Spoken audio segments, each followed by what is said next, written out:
The Jacksonville Jaguars haven't been all bad this season. I'll tell you why. The Walker Little deal looks like it's going to probably work out in the Jaguars' favor.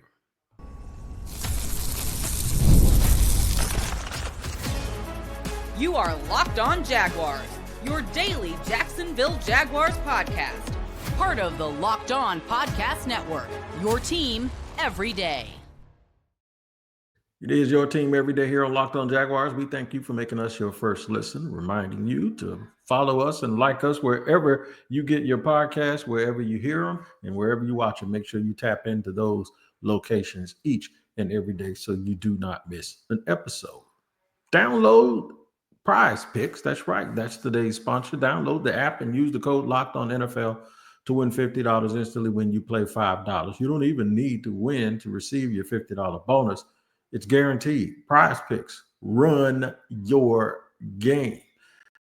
All right. Shout out to the Everydayers for joining us every day. Here's what we're going to go over on today's podcast. Interior offensive line possibilities, whether that be in free agency or the draft. I'll tell you how the Jaguars can fortify the interior of their line, even if it means a glimpse toward the future, because most people believe that they think that they're good with Ezra Cleveland at left guard, and for another year of Mitch Morse at center, it still needs to be something that the team needs to address. Safety help in free agency. There are some safeties that will be in free agency, whether or not the Jaguars want to go back to that well twice. Remember, they got Darnell Savage there last year is the bigger question. But we'll start out with Walker Little, the deal in hindsight. One, that we're going to give Trent Baalke some credit for having the foresight to understand that there are no left tackles walking around in free agency, and if they are, they're old, and that there aren't really a whole bunch of them in the top of the draft this year, so you don't have to get stuck there drafting one. So let's not bury the lead. Let's just get right to it. There aren't that many great left tackles in the draft. There are obviously going to be players that will be found, because y'all, if you don't follow this podcast, y'all know I hate saying you can find a guy, because I don't like that whole thought process. But there will be guys that will be found and developed that will come out of this draft, and it will be Pro Bowl level starters in the National Football League. But the Jaguars aren't a team, I believe, that needs to be taking chances, for one, in the top 5, which is where they're picking currently. 2, even if it's in the top 10, they don't need to be taking those chances. The other thing is you have to kind of maximize things where you can. Like I said, there will be other players in this draft that can start at left tackle and all of those spots. That's not something that they needed to be going into this next season with Trevor Lawrence. He's out right now because he's banged up, right? Who wants to just sit there and keep depending on rookies? So at some point, you wanted them to develop their own guy. It just seemed like with Walker Little, it was taking forever, right? And they look incredibly smart right now, because either smart or really, really lucky, because they timed that thing to right before the trade deadline, where they said, okay, we're good enough with Walker now. We can trade Cam Robinson, get him out of here, let him go start somewhere else, have somebody else pay some of the rest of that salary. We could save a few dollars. We're going to give Walker a little contract extension if he plays well the next few weeks. What threw all of that off is the Jaguars have been known under Trent Baalke to not give contract extensions during the season. Therefore, I thought that they were headed down a path of incompetence again, because if they followed their own mantra, they wouldn't have given a contract extension.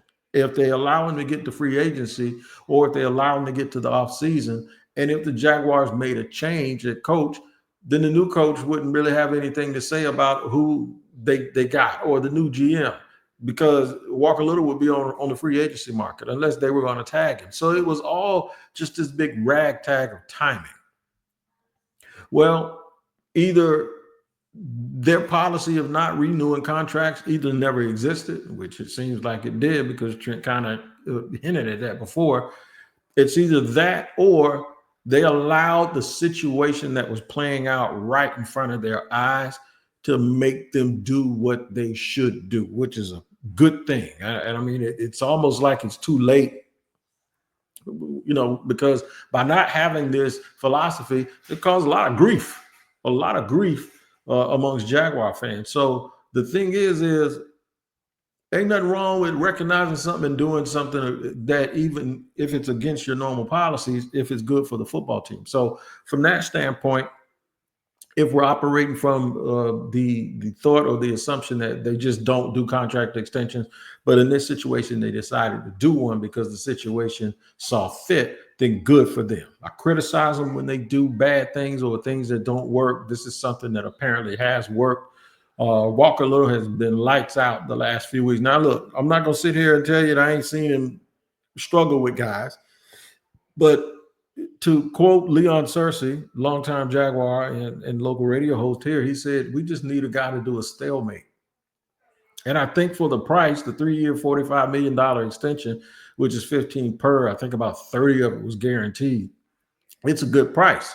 The thing is though, either one or two things going to happen. They're going to get a dude that plays like he's under a 3-year. But see, the real good tackles, they're not playing for 3-year, $45 million extensions. They're playing for 6-year, $140 million extensions. So hopefully what they get is they get a guy in Walker Little who's going to pay. He's going to play above that pay grade.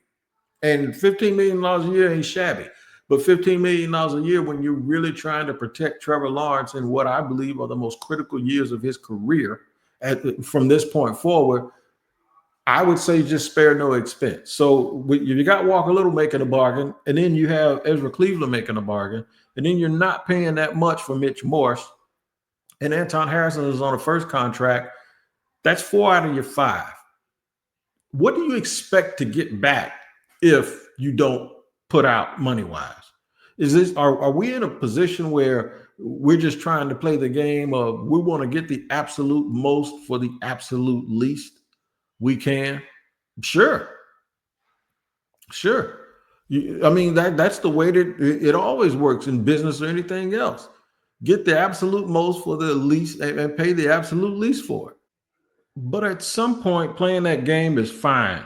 The problem is you're playing it at the expense of your quarterback, of your once in a generation quarterback. You know, you waited 30 years to draft a guy like this, and you're playing it with those type of games. You're hoping that your acumen as a scout and your coaches' acumen as coaches is going to trump just going out and getting the most talented people you can, the most obvious people you can, and putting them in front of Trevor Lawrence and protecting them. And that, when it gets to that, I do have a little bit of an issue with it, and that part of it is what kind of dominates my entire attitude when it comes to talking about the offensive line.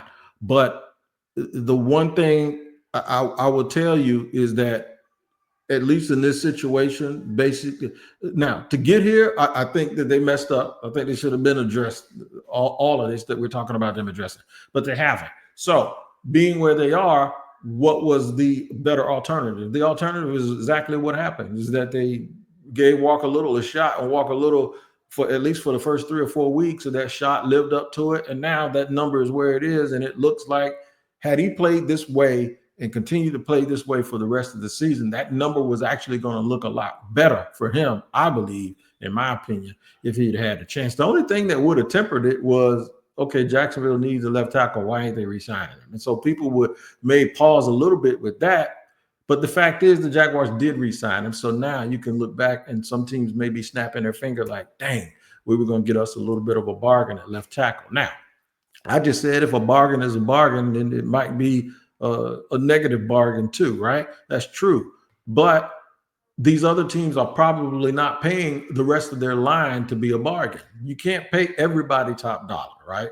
It seems like the Jaguars want to pay everybody small dollar and get big dollar returns out of it. And I think it's just something that they need to stop gambling on and do whatever they can to protect Trevor Lawrence. They got to protect the middle of the field too. The middle of the field for the Jacksonville Jaguars hasn't really been what we thought it was. Andre Cisco hasn't quite lived up to what I thought his talent should have been. There's a lot of reasons for that. We'll discuss that and discuss the chance of getting safety help in free agency. We'll talk about that and more here on Locked On Jaguars.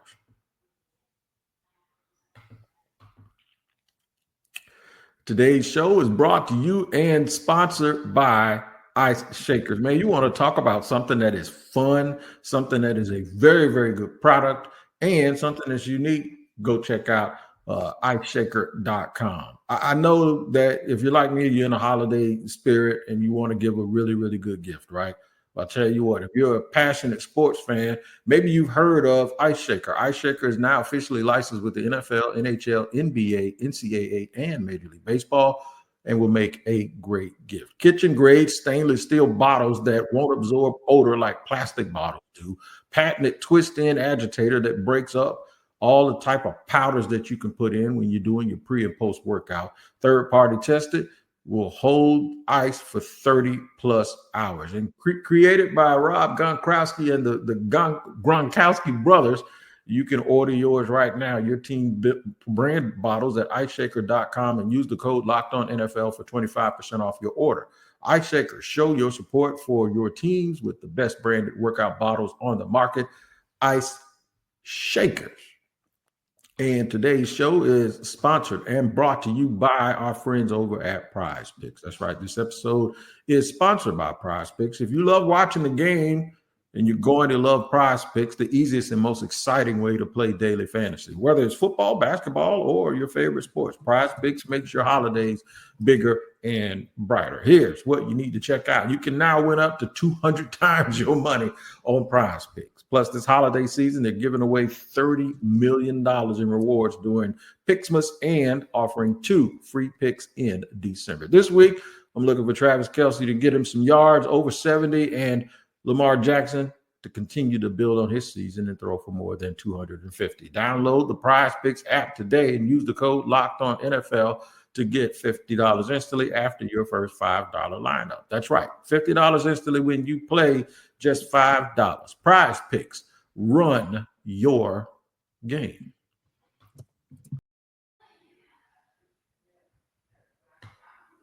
All right, moving along here on Locked On Jaguars, where it's your team every day. We always thank you for making us your first listen. I'm Tony Wiggins, the host of the Locked On Jaguars podcast. We talked about Walker Little, gave Trent Baalke some credit. You know, we won't even do what we always do in the barbershop. That is, everybody gets lucky every night. You know, I mean, they were hoping this thing played out a certain way, and so far, this late in the plan, it worked out. They took a chance now. They tight-roped it, but it absolutely worked out in their favor so far, and it's something that he could use as a feather in his cap. But I can't get around the fact that they're 3-10 in year 4 of this build. I just can't do it. I can't escape it. I can't get away from it. I don't care if I go through and cherry pick how many good things they've done. I keep coming back to that, right? They got to go back into free agency and get another safety. I don't want them drafting a safety. What part of it is I like young players under rookie deals, and I'm sure that there's some pretty good young safeties out there, and I can look it up in the draft, guys that can play. I just don't trust Trent Baalke to be able to make those picks. So we're going to assume that he's going to be here, right?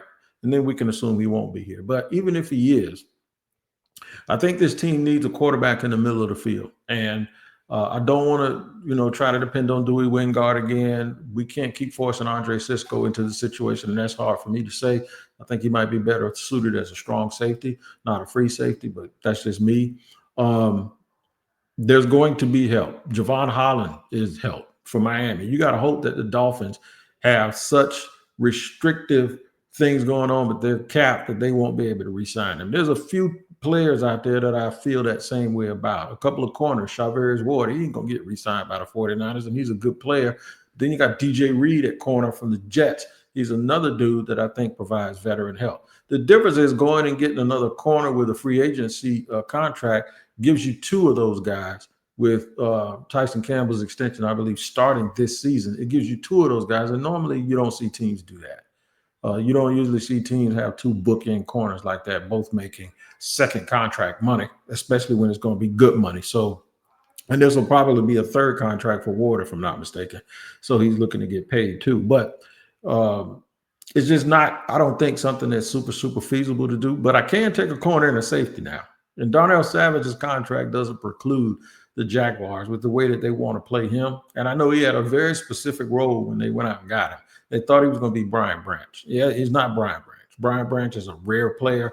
And It's just that he is, and he doesn't have that particular impact on the game that Brian Branch does. Not as sudden. I don't think he's as physical. Doesn't have a knack for the ball that way. And the people in Green Bay told me that. That's why they let him go in and went and got Xavier McKinney, who's better. They're paying him McKinney a whole bunch more money. But that's the thing. That's the conundrum that you're in, and that's the decision that you have to make. Okay, am I going to pay more for a short thing, or am I going to pay half of that for something I really don't like that much? And see, that's where the Jaguars have to get beyond. That's why I'm saying go after Trevon Holland or Javon Holland. Go after Trayvon Merrick. Those will be the guys that'll be in free agency that those teams might not be able to pay. And you can give them top dollar and forget about your single high safety, forget about your center field cleaner upper, forget about all of that stuff. It'll be done. Get another player on the deep middle of this team to help, and then use your draft pick somewhere else. I think it'll be very, very smart for them to do that. And there will be more players than just those two guys. There are always players. There's always people, always bodies, right? Where you'll be able to find, or you'll be able to get the kind of help that you need. That's my man, Charvarius Ward. He's right now on PFF. He's the 14th best free agent, right? Rasul Douglas. There are other guys. Somebody else I like for the Jaguars, but I liked them before, and that is for the Minnesota Vikings. As an inside-outside corner. Now, this might make some of y'all think that I'm trying to make them have Jarian Jones take a back seat. That is not what my intention is. I like Jarian Jones as a starting slot.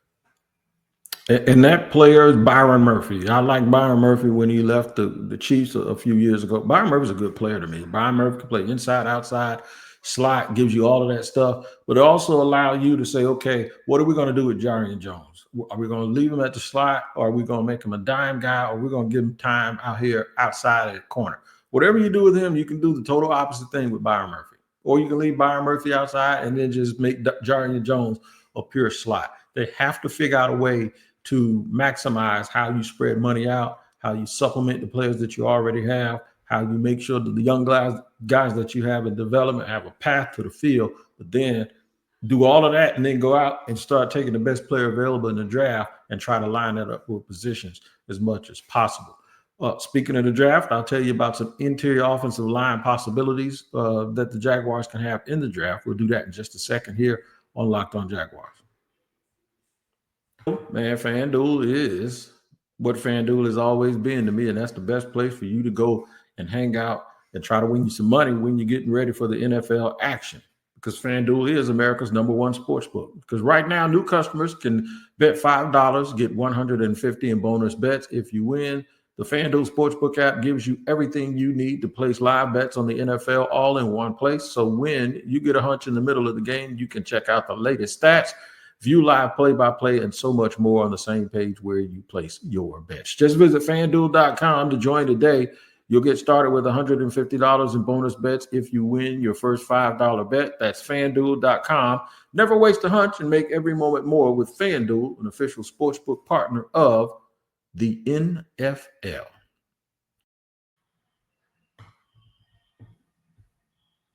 Moving along here on Locked On Jaguars, where it's your team every day. We discussed Walker Little, the deal in hindsight, and gave credit where credit is due to Trent Baalke and the Jaguar staff for timing that perfectly, if that's what they did, but we're going to assume that that's what they did. Now, talked about safety help in free agency. Now, let's talk about the interior offensive line help possibilities. There's two ways you can go about this. You can go get veterans.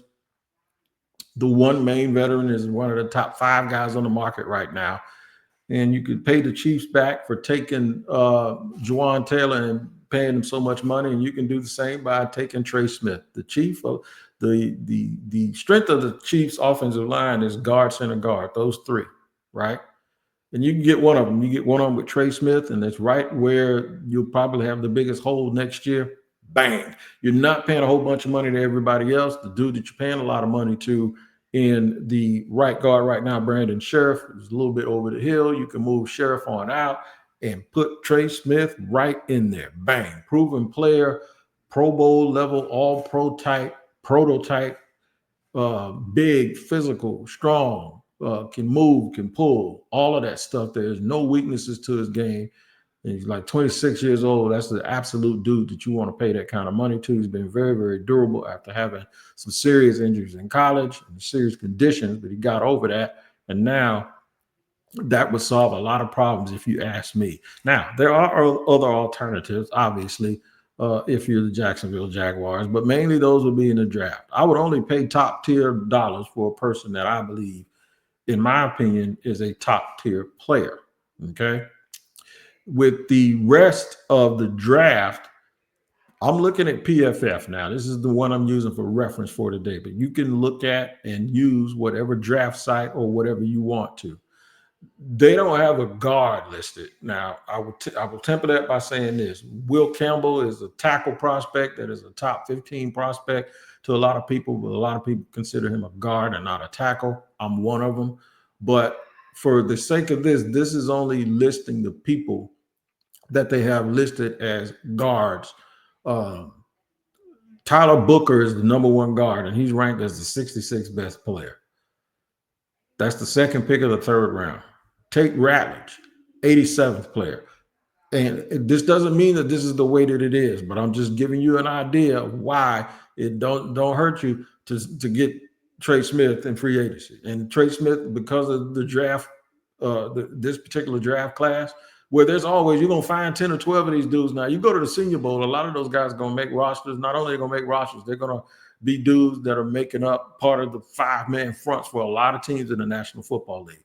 But when you keep doing it like that, you continue to reduce the chances that the Jaguars are actually going to hit gold on anything like that, because those things are harder to see. They can barely hit on the things that they can really, really see. And this is only talking if Trent Baalke's still here, but some of these things will still work even if Trent Baalke isn't. So I believe they're going to be starters, but they're going to be harder, in my opinion, and more difficult to diagnose. Like you can get a guy like Miles Frazier maybe maybe late day 2, early day 3 from LSU, 6'5", 325. There are going to be guys like the Coleman kid from TCU last year, whoever. I knew it. I knew that kid was going to be good. And all of a sudden he goes to the NFL, goes to Washington, and he's a really, really good player. So you got to just find them, man. You got to know where they are. I can tell you right now, Trey Smith is right there in your face. You go ahead and give him the money, especially since you're not paying big top dollar to other offensive linemen. You might as well have one. And if you're going to have one, you can be right about it by taking him, because he is a tremendous, tremendous player. Now, looking at the rest of this draft board in positions that we need, wide receiver is one that I was talking about. And when you talk about picking in the top group, there's a dude right there. I call him Mike Evans 2.0, and that's Tretoria Macmillan. Really, really good player, man. Higher rated prospect than Brian Thomas Jr. was. They would be an awesome duo. If I had those two dudes, I would just become really, I love the slot. And I love that dude. You know, I love that. You can have that on your team. I would pretty much become a 2 wide receiver team with that. 2 wide receivers, 2 tight ends, one of them a pure pass catcher, and focus on the running game. I'm telling you, I would use those 2 guys. They would be my 2 guys. Like you think about the wide receiver duos, right? When they had it going, or even right now, the ones in the league that have it going. Who was their third wide out? Who's the third wide out? I know you're going to say, if I say who's the third wide out between T. Higgins and Jamar Chase when they were both healthy, you'll tell me Boyd, right? Yeah. But guess what? Okay. Who's the fourth one? You can't. On the Jaguars, they can name 6 wide receivers, and they can name 4 guys that they want to get the ball to. In fact, the Jaguars even came out in the game this year. I remember the Miami game when I said, why did they come out in the second half and the first play that they do is go to Parker Washington and Tank Bigsby? Why did they do that? See, that's when you don't do that. I believe what you do is you get so much talent, you get the high talent, and then you reduce how many people you implement, man. You got enough. You're going to have enough trying to get Evan Ingram the ball, both those running backs and both those wide receivers, and maybe even another tight end and Britton Strange. That's 6 dudes you got to worry about. Let's just focus on the 6 guys that's going to be on the field all the time. Focus more on execution than substitution.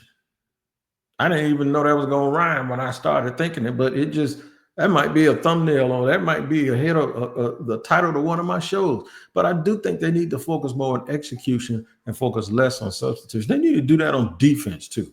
They need to focus less on conserving energy and not getting tired and tricking people and showing everybody how smart they are. With just focus on the things that you got to do for the dudes you put out there to be at their absolute best all the time. So having that wide receiver, that guy other than Brian Thomas Jr., like for instance, Tampa, when they're healthy, you know Chris Godwin and Mike Evans going to get their targets. You ain't worried about who the third guy or who that tight end. You ain't worried about none of that. You just got to deal with that. Sometimes that's good enough. Sometimes that's good enough, man. So it's going to be interesting to see where they end up because I think the Jaguars are actually going to win some games down the stretch. They might end up in the late 10s, like somewhere between 7 and 10 if they roll out there and win 2 or 3 or more of these games like they think or like I believe they're capable of. But it won't take them out of – it may take them out of Tretoria Macmillan territory. It may take them out of Brandon Graham – not Brandon Graham the defensive tackle from Michigan. It may take them out of that category.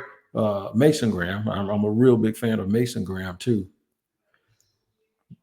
May take them out of the Will Johnson era, and then you're talking about them now being in the Malachi Starks. That's not bad. I like him as a football player. You talk about free safety that can get it done. I like Luther Burden as a compliment to Brian Thomas Jr. He's going to be another really, really good player, man, in this draft. So it's going to be a lot of interesting things. I'm just waiting to see when the center. What about the center position? The center position is probably not going to be like last year where all of these guys went early. So maybe the Jags, I don't know, maybe what they do is they go center again in free agency with Morse if they can get an upgrade. Or if it's a younger player, somebody they can swap out an older player for a younger player. A lot of things have to get fixed on this team. I'm going to give them kudos, though. They've already gotten off to a good start with making sure that they have bookend left tackles for whoever is the coach and the GM next year. All right, man, Locked On Jaguars will be here all week like we always are as we lead up to the Jets game. Of course, we'll have the crossover like we always do later on this week and then another episode. The crossover is going to sandwich 2 episodes before we get to that. We'll have John Lee, my man Butch Cole, to do a crossover show with us. Make sure you check out Locked On NFL too. I'm there every day, twice a day. My man Tyler Rowland is in the morning with a double shot of espresso, and then I'm at the barbershop in the middle of the day running it down, telling you about all the things going on in the NFL with the use of local experts that know your teams like no one else. All right, man, make sure y'all take care of each other. I will do the same. Until next time, we'll see you here on Locked On Jaguars.